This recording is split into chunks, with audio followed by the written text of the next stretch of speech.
Well, this weekend there was a heavyweight fight that was supposed to reinvigorate that division and have some ripple effects in the sport of boxing. That was the Vladimir Klitschko-David Haye fight, of course, and it didn't quite have that effect, did it? Instead, it became an event that will be talked about, maybe for some of the wrong reasons, for months and years to come. It was a very strange event. It started out oddly when David Haye had to fight his way to the ring, literally. They sent him in a direction that couldn't have been the right path to the ring because there were fans all over the place and security people were swatting away German fans as they tried to get David Haye to the ring. That started the evening off on a bizarre note, and it went downhill from there. Let's talk about some of the aftermath of this fight. First of all, the worst performance of the evening wasn't given by David Haye, believe it or not. I think it was given by Gennaro Rodriguez, the referee, who made two huge mistakes in this fight. One was, of course, taking the point away from Vladimir Klitschko for pushing down on David Haye when it became obvious that that was a tactic that Haye was using to try and get a point deducted from Klitschko. The referee clearly recognized that during the fight and apparently felt so bad that he made his second big mistake, and that is calling a knockdown of David Haye later in the fight, which even he knew at that point wasn't a knockdown, but he called it one nonetheless. You can't make a make-up call like that. You can't just invent a call because you want to even things up or because you want to keep a fighter from flopping. My colleagues Larry Merchant and Jim Lampley seem to think that that was a good way of him preventing Haye from doing that in the future. I totally disagree because it just doesn't exist in the rule book as a means to do that. So afterwards, we got so much reaction over the injury to David Haye, the broken toe, the small toe that he came into the fight with.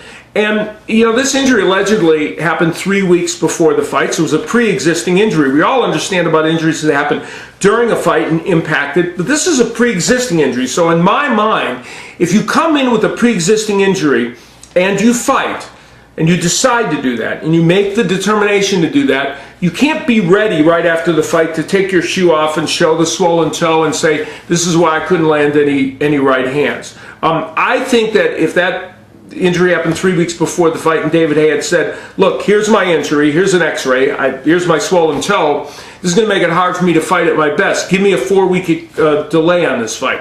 I actually think everybody would have understood that. That's an easily provable injury and one that would have impacted him.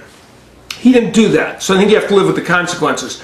The behavior of Haye and Adam Booth afterwards has been nothing short of reprehensible. Haye actually making this quote, I proved I'm a great fighter because he didn't knock me out and I was able to go 12 rounds without him knocking me out. That, of course, is insanity. Adam Booth has been one of the best spin doctors I've ever seen in the sport of boxing, and there have been some great ones since that fight. Having said all that, some of the reaction against David Haye has been so over the top that it actually defies description to me.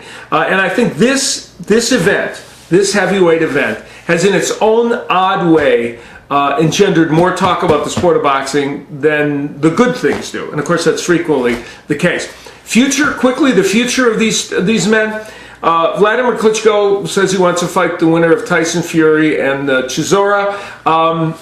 He'll probably beat either of those men, although they're both men that if they win that fight are deserving of a shot at the heavyweight title. Of course, anybody that fights Vladimir Klitschko might hurt him, as Haye did in round 12. As for David Haye, it's interesting. The immediate reaction is to say, oh, we don't ever want to see David Haye as a heavyweight again. Not interested in him. He should go back to the cruiserweight division, which is where he should have been in the first place. But this is going to sound bizarre. I think Vitaly Klitschko really wants to fight David Haye. He really wants to knock him out. And that is a much more difficult fight for David Haye. So if David Haye wants to make one more pretty big payday, and it would be a big payday, but not like this one, because it would be harder to sell the public, he might have a fight with Vitaly Klitschko still in his future. He's only 31 years of age, and this talk of retirement in October is fascinating to me. He's only had 26 pro fights, and he's 31 years of age. It just seems fairly premature. So we're left at the end of the day with a heavyweight match that didn't get the job done for the division or for the sport. but it did focus a lot of discussion and attention on the sport of boxing.